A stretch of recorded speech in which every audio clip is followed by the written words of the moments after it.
guys, well played in a season filled with top draw Aston Villa performances. That must be right at the top.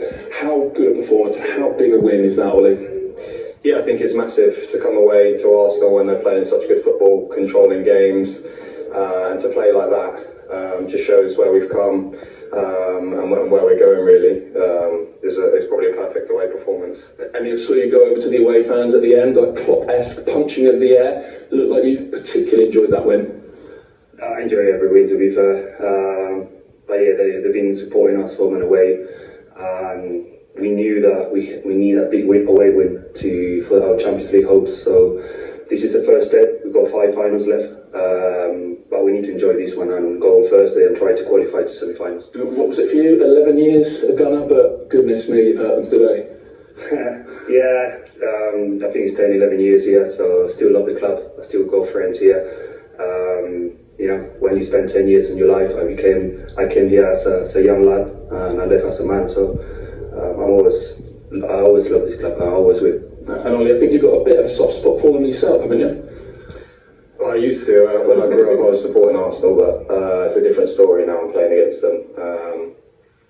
Yeah, not too much to say, really. I mean, the key thing is not your connection with Arsenal, though. What a result for Aston Villa.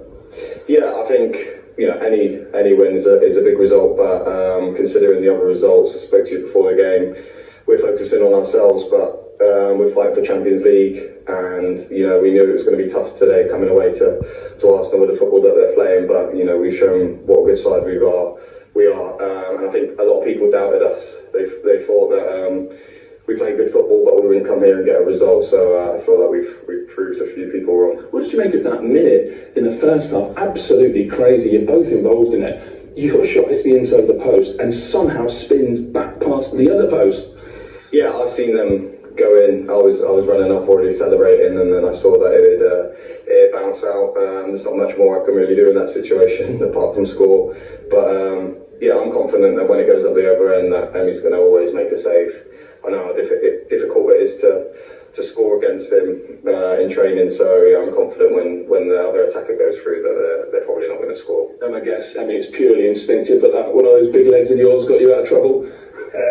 Yeah, honestly, I try to work on that. You know, I'm quite flexible, and you know, when I have time to react, obviously the foot save is always good for a goalie. You know, not that I always do it. It just depends on the situation, but you know, I try to keep the team in the game, even sometimes when we lose. You know, I always try to be focused on making saves, because I think Oli should win the Player of the Season. You know, many people saying when you play for a big when you play for a big six, always they got more credit, to be fair. But Oli scoring, what was that, 20 goals? 19, isn't it? Yeah, 19. One behind Erling Haaland. 19, 20 goals with the chances that he scored. I think he should be a really, really good contender to win Player of the Season.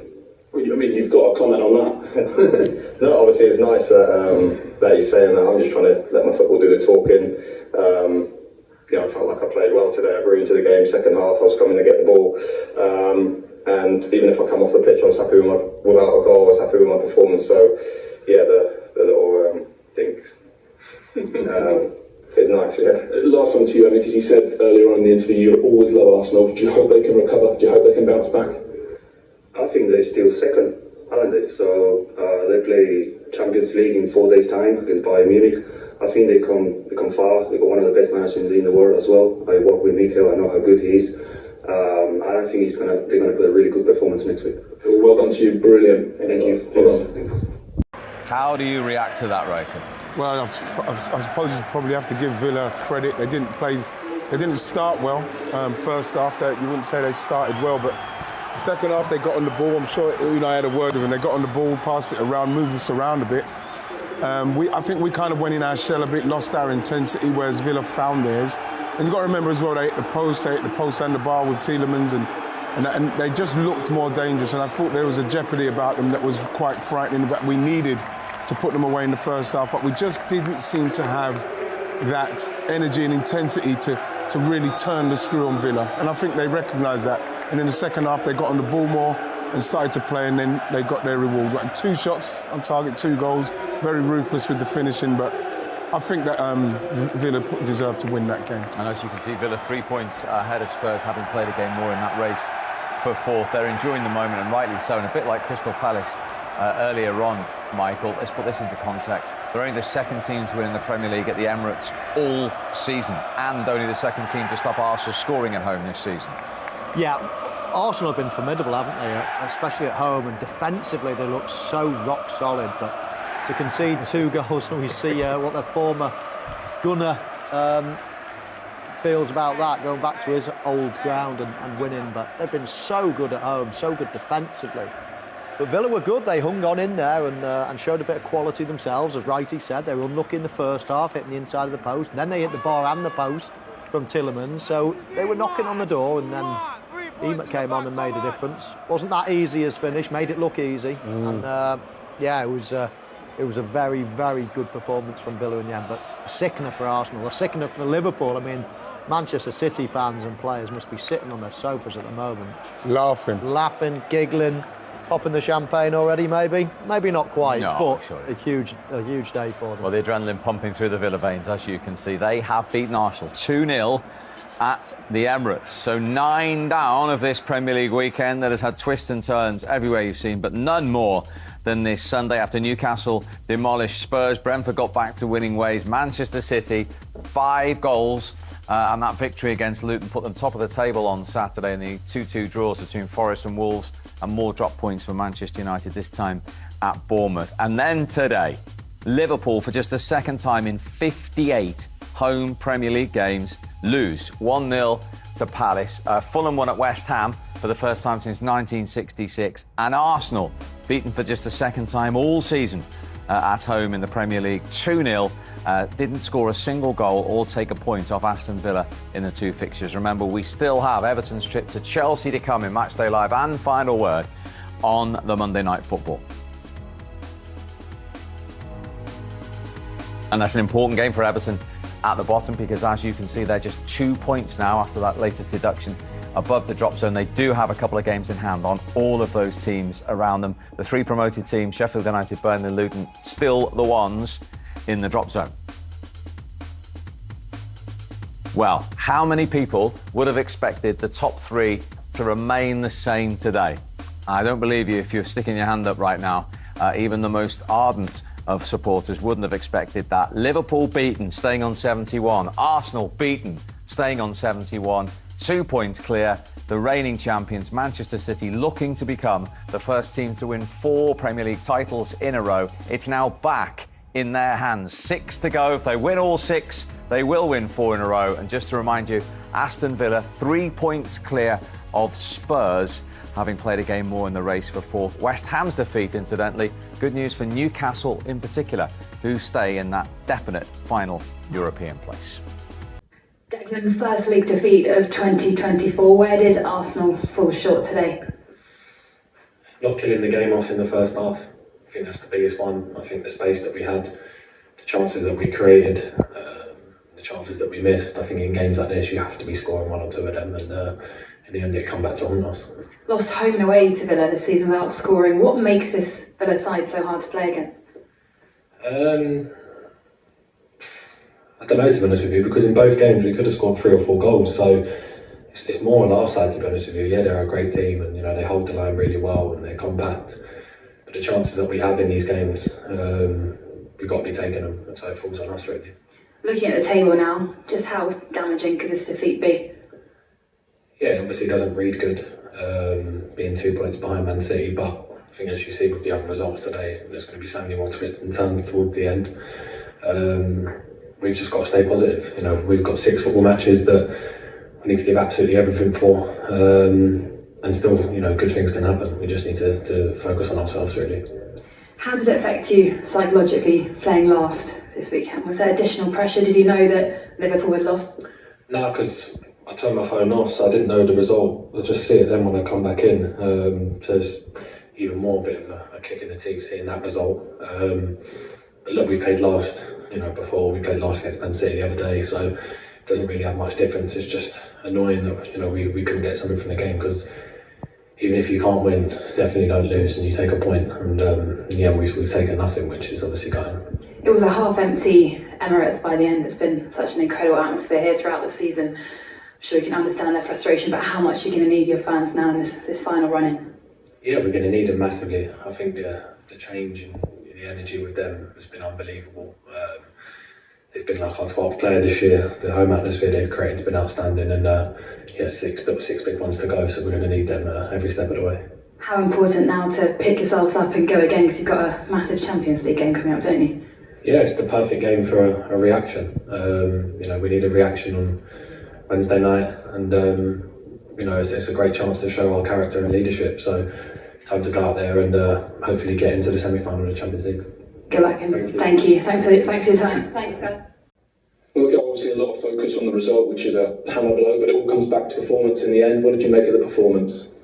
Well, two very different ones. The first half, superb, and one of the best halves that we have played against a top team. Should have been 3 or 4 or more, I don't know. You don't put that scoreline and you don't reflect on that in the second half. We lack momentum. Didn't happen a lot of things, but we didn't have the flow that we had in the first half, and then we conceded 2 very, very poor goals. So how did they take that momentum away from you? Well, credit to them, because in the first half we had a lot. We were a bit unprecise with the ball. We didn't have enough sequences in the right areas to do what we did in the first half. We're struggling to regain the ball as well in the areas that we did in the first half, and that's it. And then we lost it, and you have to congratulate the opponent. So if you look back at key reasons, do you actually look back at not being clinical first half, not being 3 or 4 ahead like you said you deserve? For sure, and when you're at this level, you have to punish them. It's not like you're going to do that for 95 minutes against a top opponent, and we haven't done that. At least don't concede again the goals that we have. Do you think it began to play on minds, the fact that you hadn't got the goals your performance warranted? Well, I don't know. That's more a question for the players that are there, but that's always in football the case, and then you have to be sometimes a bit more patient than we were in the second half to find our moments, and we're trying to do that as well with the changes. That's when we concede the goal. I was going to ask you about the changes, particularly taking off Martin Odegaard, who was a big influence on the game in the first half. You're thinking? Yeah, because he had a big issue. That's why. Okay. How important now? You've talked about being emotionally stable. You said that in midweek when you were behind in the game. How important now is emotional stability? There's going to be a lot of noise. City at the top now. How do you cut through that? We cannot control that. What we can control is when you have the run that we had, and you win, and you win, and you win, and you win, and you win, and you win, and you draw, and you win. Easy to be a leader, easy to stand up, easy to stand here, easy to be around with the flow. Is now. The moment is now. After this blow, how we react, we had the best opportunity to react on Wednesday night against Bayern Munich. And now the team has to show it, and now we have to make sure that we react in the way that if you want to win, you have to expect to overcome these situations. So is that for you as well? Big voices, leaders, like you say, when you're winning and winning and winning, that's one thing. No, it was going to happen at some stage. With the games that we had, it was going to happen. Now how we react to that, that's going to be the key. Yeah, I mean, it's the first time you blinked since New Year's Eve, really. Is there a danger it becomes bigger in the players' heads than it actually is? You start thinking about last year and what's happened in the past. But what you can control is how you're going to feel now, the way you talk now, the way you react, and the way you look ahead of what is happening on Wednesday. And this is in our control. It never feels good to be behind Man City. They've got obviously a great record of finishing things off. Is that another thing to shut out? Yeah, but we cannot control that. Still possible. With the amount of games that you have won in a row in any other league in the world, you are 6 or 8 points clear. It's not the case now, and this is the challenge. Thank you. Thank you. Thanks, Mikel. Obviously, the Trossard miss, but I think that they were more, apart from Trossard's, their half chance. I think you must be talking this. That's got to come across the goal. These are big chances in games of this stature. That's massive chance there, and I think that's one that he might be talking about. I think probably same with this one here.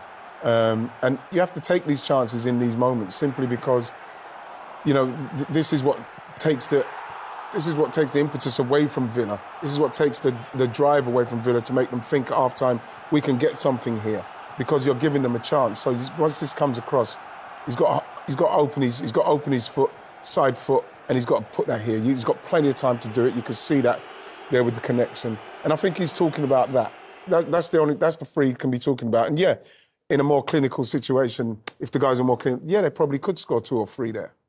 And the standards we're at, the three-way chase we're at, the team they're up against who've done it season in, season out, these are the fine margins and big moments at the moment in the business end of the season. They are, yeah. I mean, it's such a high standard this year. I think you mentioned before the game that there's never been 3 teams on more than 70 points at this stage of the season. It's such a high standard. One little mistake and you could be playing catch-up. That's what's happened to 2 of the teams today. Time will tell whether they're going to get punished for this weekend. Is it going to be the most pivotal weekend of the Premier League season? It could be, because Manchester City tend to finish seasons very, very well. However, there's a lot of pressure going around. There's a lot of difficult teams to play for Manchester City as well. So it's still going to have some twists and turns, I'm sure of that, but this weekend belonged to Man City. It certainly did. Let's get some Arsenal player reaction. Here is Declan Rice. Defeat of 2024. Where did Arsenal fall short today? Not killing the game off in the first half. I think that's the biggest one. I think the space that we had, the chances that we created, and the chances that we missed. I think in games like this, you have to be scoring 1 or 2 of them, and in the end, it come back to haunt us. Lost home and away to Villa this season without scoring. What makes this Villa side so hard to play against? I don't know, to be honest with you, because in both games we could have scored 3 or 4 goals. So it's more on our side, to be honest with you. Yeah, they're a great team, and they hold the line really well and they're compact. But the chances that we have in these games, we've got to be taking them, and so it falls on us, really. Looking at the table now, just how damaging could this defeat be?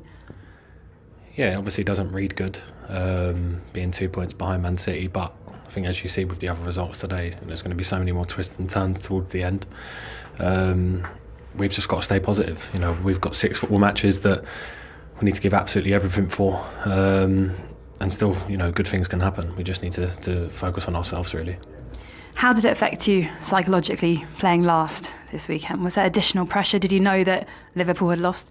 No, because I turned my phone off, so I didn't know the result. I'll just see it then when I come back in. So it's even more a bit of a kick in the teeth seeing that result. But look, we've played last, before. We played last against Man City the other day, so it doesn't really have much difference. It's just annoying that, we couldn't get something from the game, because even if you can't win, definitely don't lose and you take a point. And in the end, we've taken nothing, which is obviously gutting. It was a half-empty Emirates by the end. It's been such an incredible atmosphere here throughout the season. I'm sure you can understand their frustration, but how much you're going to need your fans now in this final run-in? Yeah, we're going to need them massively. I think the change in the energy with them has been unbelievable. They've been like our 12th player this year. The home atmosphere they've created has been outstanding, and six big ones to go, so we're going to need them every step of the way. How important now to pick yourselves up and go again, because you've got a massive Champions League game coming up, don't you? Yeah, it's the perfect game for a reaction. We need a reaction on Wednesday night, and it's a great chance to show our character and leadership. So it's time to go out there and hopefully get into the semi-final of the Champions League. Good luck and thank you. Thanks for your time. Thanks, Gavin. It's a huge game in the Champions League. Wolves away next Saturday night in the Premier League. You mentioned last season and the wheels coming off. They couldn't respond after 1 defeat. Are they better equipped to do so 12 months on here after this one? Well, we can't talk about players who are not in there and not playing well, because we have been playing well up to this point. I just think that there was a moment in the game, like Declan said, where the chances, like the manager said it, obviously talking about it half time, that they missed chances that they should have taken. And the problem they're having is not taking those chances, and then Villa growing in the game, and then their quality players starting to do their stuff they didn't need, started to do their pressing and passing and getting themselves in a situation where they got those 2 chances and ruthlessly took them. Now, this is what Arsenal are going to have to do. People will say everything about, they've come to the same stage of the season, they can't finish it off. They had the opportunities to in the first half and missed those chances. So as there might be half chances, obviously Trossard's is more than a half chance, but you have to take those, because it puts a whole different complexion on the game and how Villa are going to come for you then. Because we've got to talk about a Villa side that are missing a lot of their key players in respect of what they did in midfield with Douglas Luiz and Kamara. Just them 2 alone, what Villa are missing. And they still came here, didn't start so well, but second half, got themselves in the game, started playing, started pressing, putting us under pressure, and then they deservedly won the game. So how do Arsenal respond and make sure this doesn't become a repeat like it was 12 months ago? Well, I mean, just when Declan Rice was talking there, I thought there's still a lot to play for. Yes, for Arsenal fans, it's doom and gloom. It's a big defeat. However, Liverpool lost as well. They're still in the Champions League. If they win, against Bayern Munich, they're in the semi-finals of the Champions League. Possibly against Man City. Yeah, exactly. Loads to play for still. Still plenty of games in the Premier League. They're not out of it. So dust themselves down, clear their heads. As Wrighty said, they've been absolutely brilliant this year. Yes, they were good last year, but this year they're on a different level. What they don't want to do now is lose, and all of a sudden that then becomes a problem, not just for now, for next year as well at this point in the season. So I think get back on the wagon, get back on winning games again. I think they will, because I think they've just got so much quality, and see where it takes them. But it's not all over yet. I think that when you look at City, and this is why people say City know how to navigate this end of the season, because City would not have thought that Liverpool and Arsenal would have lost today. No. So now you're looking at City, who know how to navigate this end of the season. Now City can afford to lose a game, and I can't see City losing any games. So now you're saying, now we're hoping you've got to continue to win all your games now, because you put more pressure on yourselves in Liverpool and Arsenal. And City can now, they can have the breathing space of, even if they don't win one game, they're still able to do it. So you're looking for City to lose 2 games and you win all of yours. It's a big ask, but all you've got to do now is continue to win, because that's what you had to do before Villa beat us today. We had to win all our games because we know that's what City are capable of.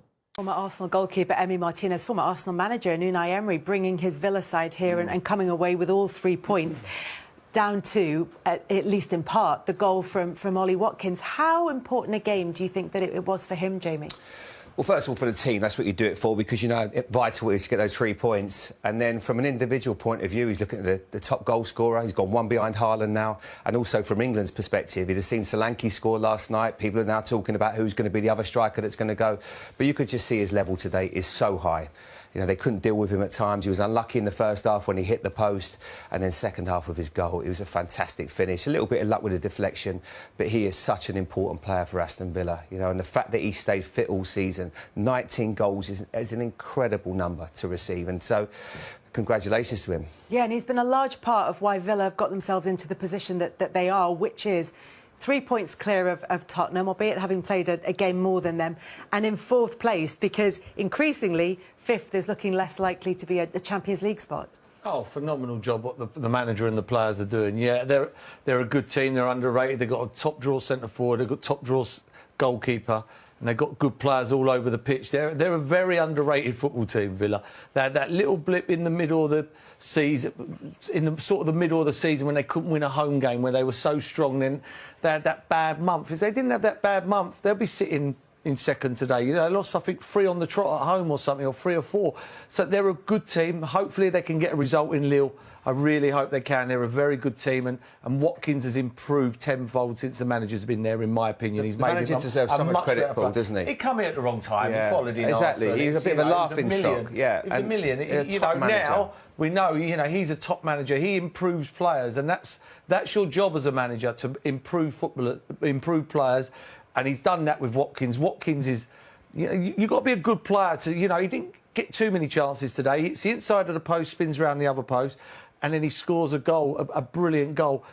Good centre-forward play. He didn't have 15 chances, 2 chances, 1 hits the post, 1 he scores. He's a brilliant coach. Make no mistake. I mean, it's hard for Aston Villa fans probably watching at home and here today. It's heart in your mouth at times. They play out from the back. They're so brave. They play through the lines. They're an extraordinary team. They've had a brilliant season. It would feel such a shame if it's. I'm really hoping that obviously 5 teams get into the Champions League. But it'd be such a shame for the one that doesn't, because they've been immense all season. In terms of their approach, coming here to the Emirates, knowing they're taking on this side who are chasing a Premier League title come the end of the season, was it, as the guys are saying, quite a brave performance, and even if it is at times heart in mouth?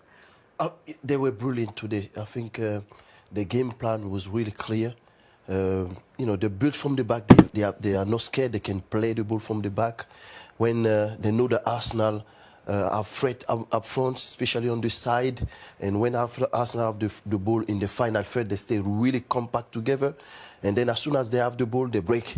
And I think that's what they've done. They've done it very, very well. It was a tight game. We knew that game was going to separate those two teams on set pieces, which it came. In the second phase of the set pieces, that's where the goal come. And then the second goal was fantastic from Ollie Watkins. What a striker. Love him, because for me, I think what he's showing, he deserves more, in my opinion. And no surprise, he got 19 goals this season. Yep. And his potential is unbelievable. He's going to be one of the best strikers in the country, in my opinion. Let's take a look at the goals then, starting with the goal for Leon Bailey. And while Villa were given the opportunity, they still had to take it. Yeah, they do. But again, I'm a big fan of Havertz. When you get out there, you don't get too many chances. You've got to stop that cross. There was a time when Ben Wright jumped out of a tackle just before he come off. You've got to stop these things. These chances come around once in, not too many chances in a lifetime of winning the league. And you've got to get out there and stop it. I'm sorry, I wasn't the bravest, don't get me wrong, I wasn't a tackler. But you've got to get out there and stop that. And then you've got, Ben White's jumping out of a tackle. He's a defender and he's jumping out. And then, Declan Rice doesn't see it. He doesn't know whether to go inside. He doesn't see the lad. It's a good finish by Bailey, but it's got to be stopped at source. So you don't get these chances. You go home tonight and you sit there and you think, that's gone. You talk about improvement. For me, it's gone. And you've worked that hard for 32 games to go that extra yard. Just 1 yard, not 20 or 30, 1 yard, stop that cross. And it's lazy, it's lazy. Well, we'll come back to the title race, but are you saying it's gone for Arsenal? Yeah, 100%. You've gone early there, Merce. You're going to take your red socks, or you got red socks on today? No, they're gone. Gone. They're on the barbecue. There's only 2 points in it, and we'll come back to that title race. Yeah. So we'll get your reasoning as well, yeah. Do you think? Yeah. Well, but they have put themselves in a fantastic position. They've got three goals difference as well. Yeah. Tottenham have still got to play. I think they've got to play Arsenal and Liverpool. Is it Arsenal and Man City or Arsenal and Liverpool? Yeah. Tottenham Arsenal got to play. And Man City. Yep. All three. Man City have to go to yeah, they've got to play all three of them. Yeah. Tottenham. It's not over yet. It's not. It ain't over, but they got to play all three of them teams. I mean, that's a big Champions League games. We've seen today. We all do it as pundits. We predict fixtures. Today I had 2 banker home wins. It doesn't work like that. This is the pressure time of the season. Do I think Man City are obviously odds-on favourites, and rightly so, but things can still change, and that's what they have to do. The worry for me, and for you two having been in this position as well, is the damage it's done to them psychologically. How do you come back from that? It's been a rough week. They got a bit of a chasing against Bayern Munich in midweek, and then today they weren't quite at it. Now they've got to get back on it. They've got to fly to Germany and somehow grind out a good result and go in, keep going in the Champions League. This is the question marks for both of these sides now, for Liverpool and Arsenal, how they bounce back from this adversity they've had today. I promise we are going to come back to this title chat, because it's a huge story across the whole of Super Sunday. But we need to take a look at the Ollie Watkins goal again, and Aston Villa taking this is the naivety. A big 3 points. But look at this. How do you end up? You've got 10 minutes. With overtime, you've got probably 10 minutes to go. How can you end up like that?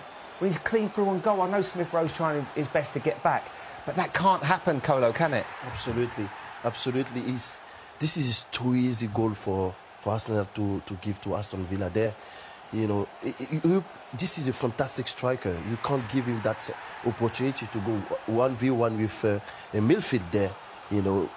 Smith Rowe tried to do his best, but Watkins knows what he's doing. He's protecting the ball, and he knows that the goalkeeper will come with chip at the right moment. And he's really lucky. Smith Rowe touch the ball. What a finish! But for Arsenal defenders, you have to think. That the game you cannot lose the league now.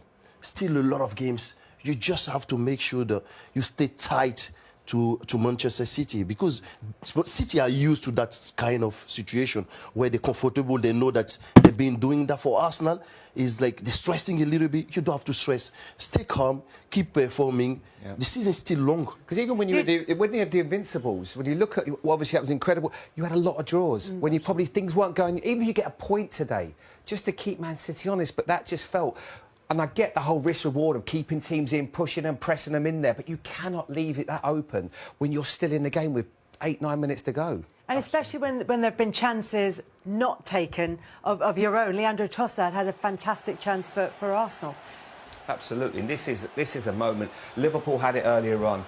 You have to score here. This is one where it's good goalkeeper, but look at the amount of the goal that he has to aim at. And he's a brilliant finisher normally. Yeah, look at it. Martinez does well. But when you see it, when it slows down, he goes to his left. Now look at this. Look at the goal that he's got to hit. You've got to make that. That has to go in, and it's a different game. See, I don't call that a good save. I call that a bad miss. I call that a bad miss because really the goalie shouldn't even get anywhere near it. It's only because it's a bad finish. But yeah, they're up again. They'll be hurting now. I said before the game I didn't like his decision. The team he picked. Keep on playing the same team that wins every week. Don't have the wall pulled over your eyes for a 25-minute cameo against Bayern Munich. You know, Gabriel comes on, does well, and it's like, oh, well, I'll play him now, put Havertz back there. They won 9 of 10 with Jorginho playing where he was playing, Havertz playing where he was playing. Keep the same team. If you looked at it, it was a bench today, the team he picked, where if it wasn't going right, he looked at his bench and went, I haven't got anyone. I've not got anyone. Usually I have Trossard to come on. Usually I have Jesus to come on. He didn't have anybody to come on today. Was it one where you felt he got in his own way today, Arteta? I think so, and he done it again. He done it last season against Southampton. Yeah. He done it against Southampton. He left Jorginho out and thought, you know what, we'll beat these, so we'll go out. I can leave Jorginho out. And why did he take Odegaard off with 10 minutes to go as well? I didn't get that decision. But this is what happens, James. Pressure gets to everybody. It don't just get to the players. It gets to managers. It gets to everybody. It's like, and that's where you need a Pep Guardiola who just keeps cool. Just keeps cool, just keeps on going along, and the pressure tells in the end. You know, again, earlier on, Klopp's a great manager. Why are you bringing Harvey Elliott on with 10 minutes to go? 8 minutes to go? Give him 25, 30. That is one thing he is. He's a very good substitute, Elliott. He affects football matches. But managers feel the pressure as well. It's not just the players, it's the managers as well. Yeah, I think as a manager, you just try to manage your squad as well. Because when you know that you have big games coming, you know, you want to keep everybody involved. But there's only one big game, and that's today, isn't it? It's just today. Yeah, just today. I think for me, the players have to take the responsibility as well. As a player, when the manager pick you for those games, you know you're fighting for a title race. You have to make sure that you are focused, clinical, because you know, with what Man City does, they keep rotating the players as well. But what the players do, they deliver.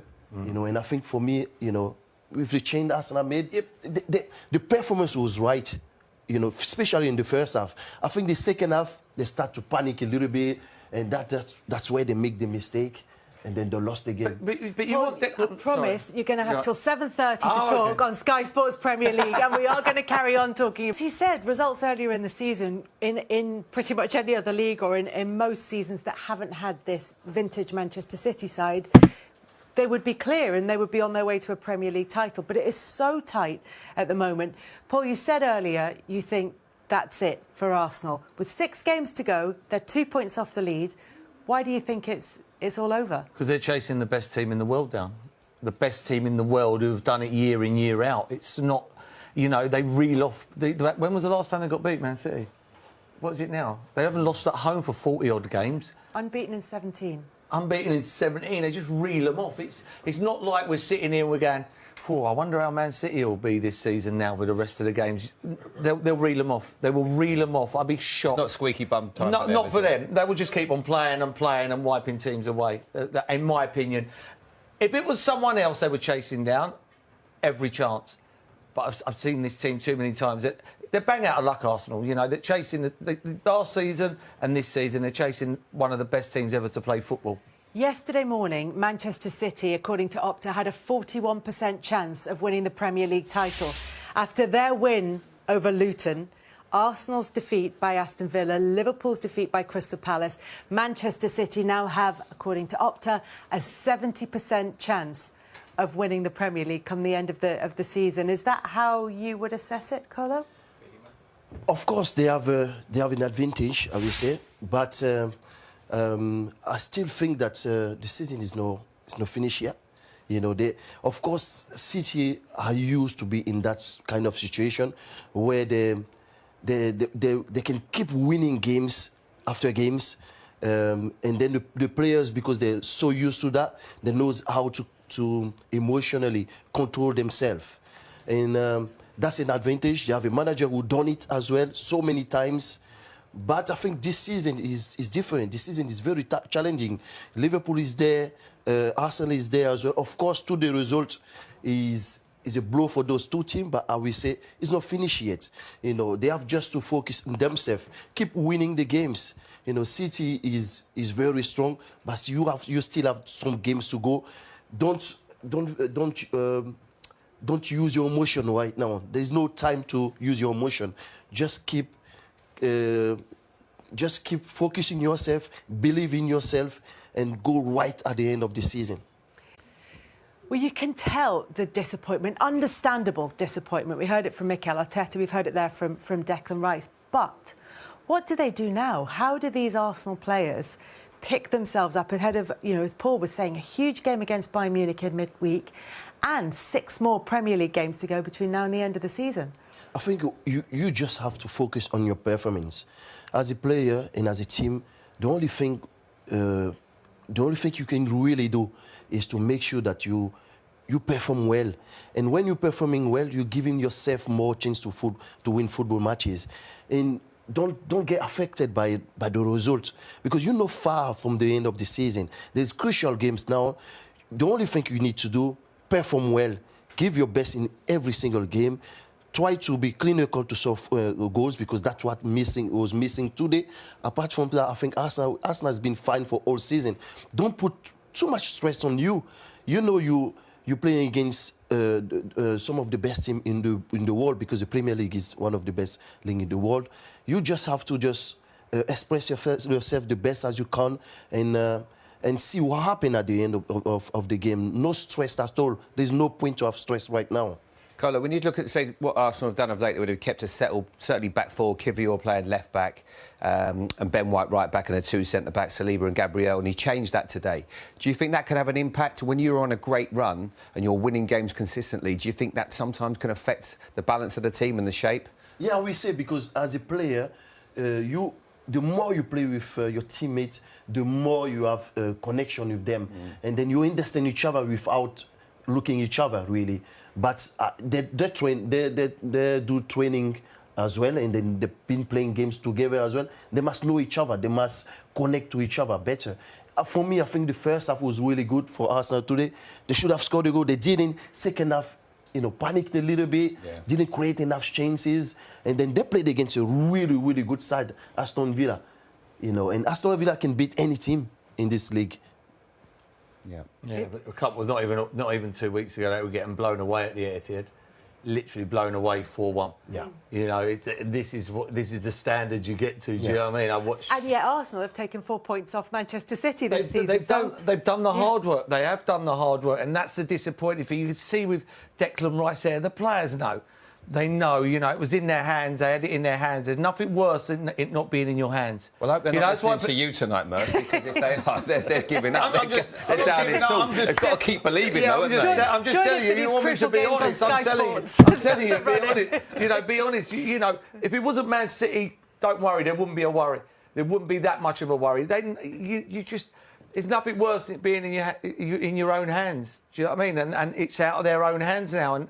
And when you've got that, and there's only 6 games to go, and if you look at Man City's fixtures, let's be honest, they're not the hardest in the world. Brighton away, Nottingham Forest away, Wolves at home, Fulham away, Tottenham away, and West Ham at the Etihad on the final day of the season, should it go down to the final game of the season. Do any of you see Manchester City slipping up between now and the end of the season? In the next 10 days, Arsenal go to Bayern Munich. Now they can win all them games and it still won't. Do you know what I mean? It's a worry that they've gone and done what they did last season in a way for me. I really see it. Like I said before the game, I hope this don't come to bite. Never change something that isn't broken. Never. That's the worst thing you could ever do. Change something that isn't broken, and that's what they did today.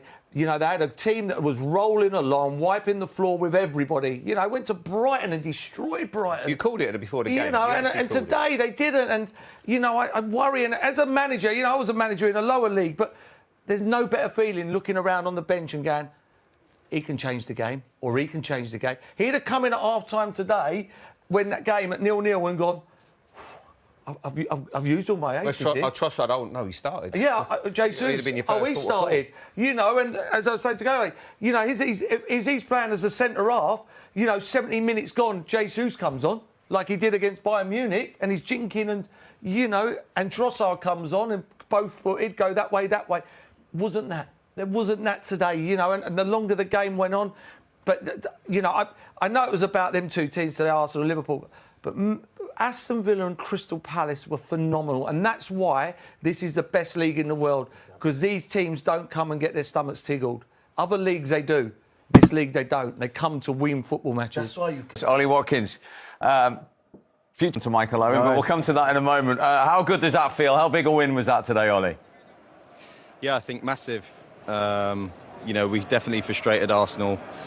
You know, when we played them at home before, they were controlling games. They're a different side this year, but today we could see that they were getting tired and frustrated around about the 35-minute mark. You know, once we slowed that game down, and we knew we'd get opportunities on the counter attack. It was just about getting that right. Obviously, I've had one on the that's hit the post. I can't really do much more there. I was already peeling away, celebrating, but yeah. And then they went up the other end, and Emi made a crucial save. So I think we created some big moments in the game, and I feel like it's a much deserved win for us. What does it say for your team to go to somewhere like that, where only one team had won all season, and play with such bravery today, Ollie? I feel like when you play against these big teams, sometimes you can get sucked into going long balls and you know, be nervous because they can just swarm you and press you. They've got such good players and they control the game so well. But the boss was very demanding that we play our style, and if we lose the ball by trying to do that, then so be it. But he didn't want us to play loads of long balls and not be ourselves. So we stuck to the game plan, and it worked here today. Ollie, well played today. Mikel Owen here. I was just wondering two things. One, obviously, from the team's point of view, Champions League football looks a very, very real possibility after today's win, did beforehand. And from your point of view as well, I just mentioned the Golden Boot. Us strikers, I've got Ian Wright sat with me now as well. Us strikers also look for that, you know, that honour as well. Have you got one eye on that? Yeah, firstly, we saw the results of Tottenham and Man United yesterday. You know, and when they play before you, there's always that on your mind that, you know, you don't want to let an opportunity slip. So we're definitely thinking about Champions League football. That's the aim. You know, we've come so far since the manager's come in, and you know, that's the aim for us to get there. And then personally, yeah, anyone, you see that list there, if you ask them a question, if they want to win the Golden Boot, the answer would be yes. So I think we're all fighting for it. Yeah, and I've got my eyes on it. I want to score every game. I'm sure you guys as strikers, if you're coming off the pitch and you're missing opportunities, you would be frustrated. So every striker wants to score goals, and I feel like I'm improving. When I spoke to you in America in pre-season, Michael, I said that I needed to be a bit more clinical in front of goal, and this year I've done that. But I feel like I'm only getting better with age. I'm improving, game understanding. I feel comfortable around the pitch, and that mentality of, you know, if I'm drifting out the game for 10 minutes, that I know I'm going to get a chance, but if I have missed a chance, then I'm going to score the next one. So Ollie, it's Ian Wright here. I just wanted to say, Ollie, in respects of your finishing, you do look a lot more clinical in what you're doing. Your whole round play looks very, very tight in everything you're doing. Is it something that in training, because even today, you didn't get many chances, but the one you got, hit the post, and then the one you took in the end so beautifully. Is that something you're working on? Because you mentioned Emi Martinez and how hard it is to score against him, and I found the same thing with David Seaman. Is it something you're working on in training? Yeah, I feel like as a striker, you always want to try and, you know, work on different sort of finishes in training. I speak to the keeper, I speak to Emi and say, what should I do in this scenario? Maybe 18 months ago, I don't score that goal. I'm maybe trying to just, I don't know, blast it, or there I'm probably trying to just, I don't think I would dink that. Wow. A little deflection, but I feel like it was going to go in anyway. But I've put my arm across him there and got that opportunity. So yeah, Ollie, I feel like I've definitely got better in front of goal. Put myself in them situations a lot of time and look back on what I should do. Looked at good strikers, how they score goals, and just tried to emulate it. Really. You said you didn't think he was going to. When did you think? Right, I'm dinking this. Could you get the keeper out the corner of your eye? What made you think dink it? He's got to go down. The keeper's got to go down. What made you think dink it? As I've changed the angle of the ball, I'll tell you when. So originally I thought Smith Rowe's getting back there, but he kind of made my mind up for me because he's coming out so much. If I dink it, I felt like he didn't really have much of a chance. I love that. Ollie, just one more question on finishing. Because we've seen other strikers as well in the league that you think, maybe somebody like Mo Salah or someone like that, you think when he first came to the league, it wasn't a great finish, but then he developed. Do you think finishing is instinctive, or do you think repetition can really improve a striker's finishing? I feel like repetition, but also the amount of chances you get. I saw the other day Salah had 12 shots against Brighton in that game. And I'm thinking, I think I have 12 shots in maybe about 6 games. So, obviously, the more you shoot, the more you're going to score at the end of the day. I think I've had 1 or 2 chances and I've come out with a goal. And sometimes it goes your way. You can have 3 chances, score 3 goals, or sometimes you can have a lot of chances and not score. So I definitely feel like it's about the size of the chance, like a big chance, and the quantity. Ollie, that's absolutely brilliant. I mean, I, for one, have enjoyed the 3-way finishing class. So thank you very much indeed. I'm very well played today. And Thank one you very behind much. Erling Haaland. Fantastic. Keep going. Thank you. Michael, keep bigging me up. Thank you very much. Are you on commission? You ought to be, shouldn't I? You only say what you see, can't you? And he is definitely improving with age, as he said himself. And it is interesting because I did chat with him in the summer. So you're claiming some credit here, are you? Not any credit. He didn't ask me many questions about it, but no, he's doing it naturally. He's got a great all-round game. His touch is improving. He's a real strong runner. He's direct, and if he can just add that quality in front of goal that Wrighty was talking about as well. And a lot of it's the choice of finish. I mean, his choice of both finishes today were absolutely spot on. He had to go for the far post when he hit the inside of the post. He had to really go for the dink there. It was the obvious finish. So choice of finishing is an important thing, and then, of course, the execution of it. You know what, Steve? I think one of the most important and interesting things he said there was his goalkeeper and how good he is in training. I remember it was so difficult to score against Dave Seaman.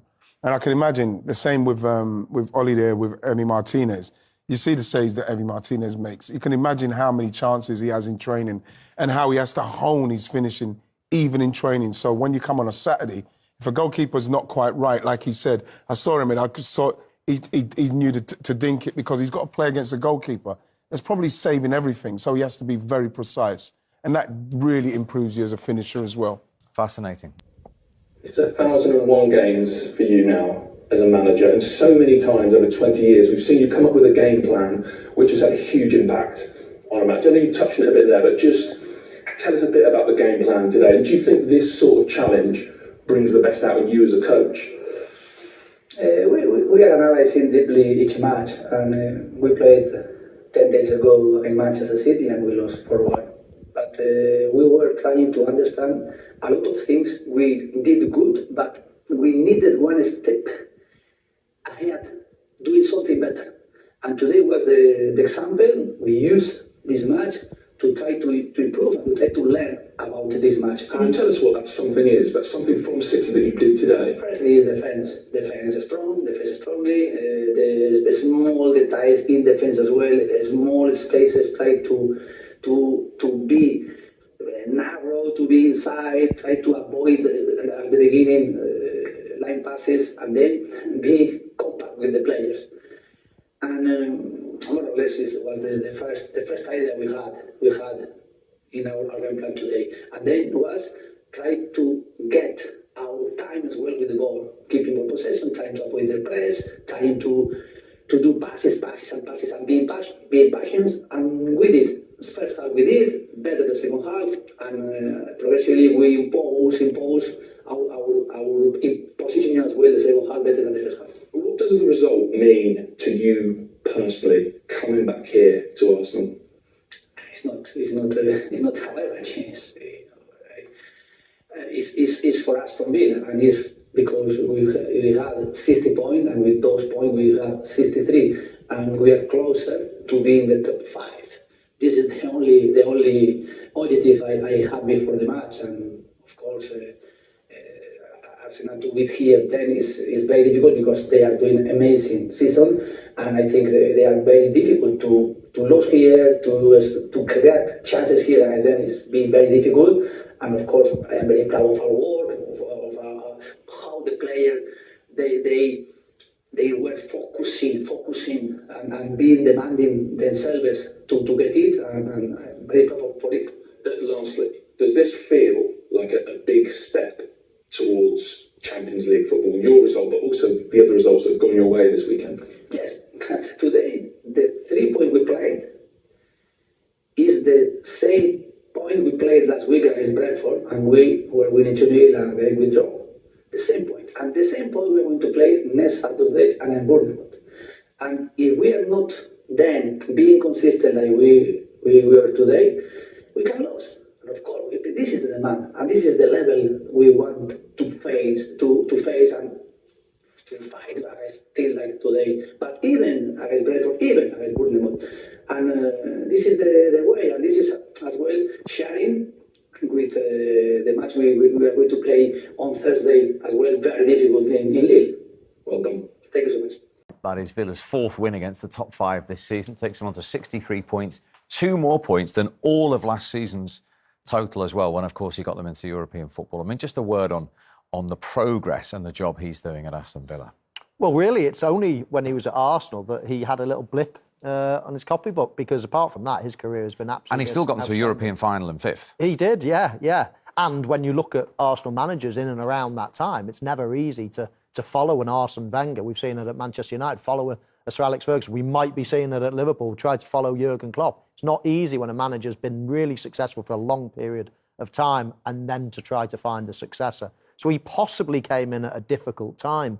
But apart from that, his career has been an outstanding one. He's a winning manager, wins trophies wherever he goes.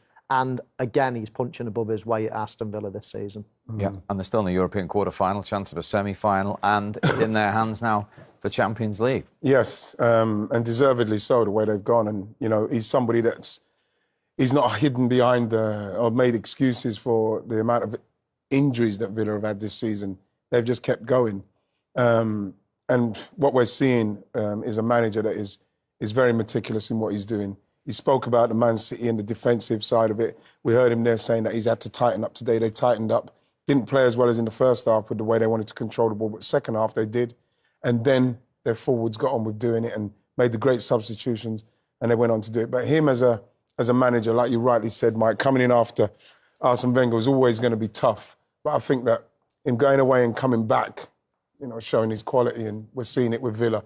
And you know, you wouldn't put it past him to win that tournament, because he knows how to win that tournament.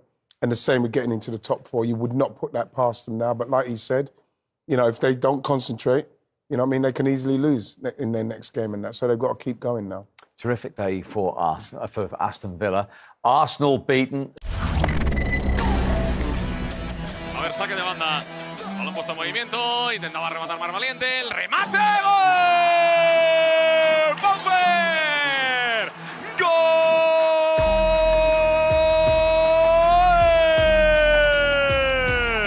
¡Del Barrio! ¡Le pegó con el alma! ¡Bauer! ¡Que golpea con pierna derecha! La última jornada en el Cupra Arena de tanto la Kings League Jobs como de la Queens League. Puedes entrar también en el centro de remate. Ahora te lo cuento porque es un golazo. ¡Gol!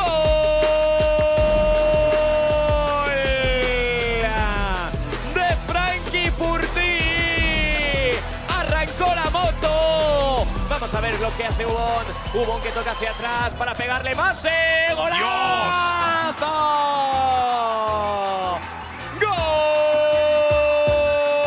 ¡Golazo tremendo!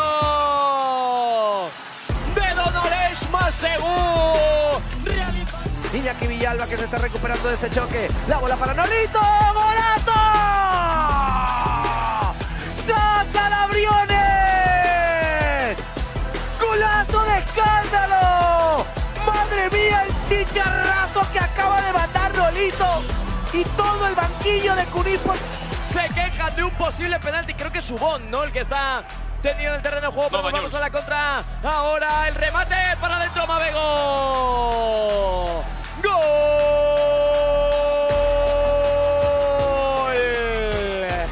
De Pío, de Pío, de Pío, de Pío. Lo grita Nuevo León. I'm Derek Ray. I'm joined for commentary by former Arsenal fullback Lee Dixon. And without doubt, a match with the potential to bring genuine excitement. It's Luton Town taking on Chelsea.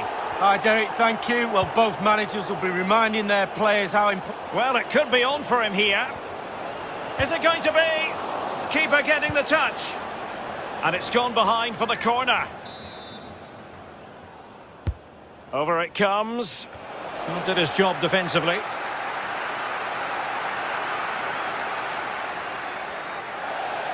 And they'll get ready for the throw-in.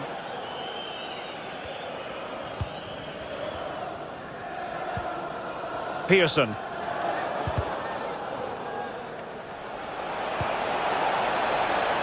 So after that, a goal kick it'll be.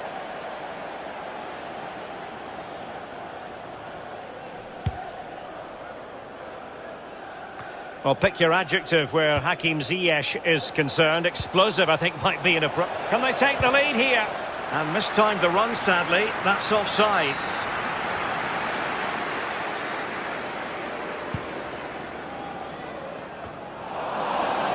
Throw-ins given.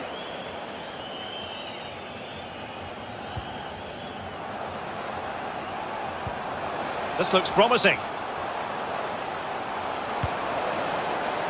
Well, it's the care and attention, all that works. And a blunder by the keeper. Werner. Promising attack, but his timing was off.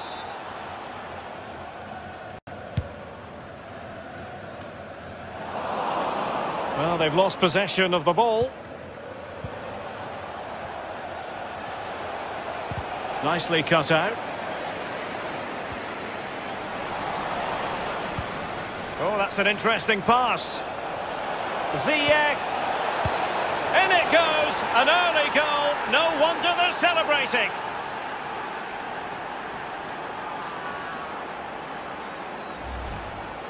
Well, as we look at this again, the keeper's every right to ask where his back line was, but 2v1 in the end. He's thinking now, is he going to pass or go round me? He's got no chance.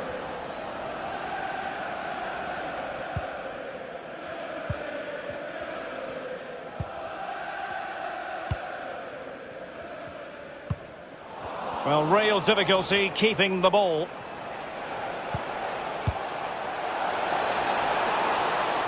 Ball's gone.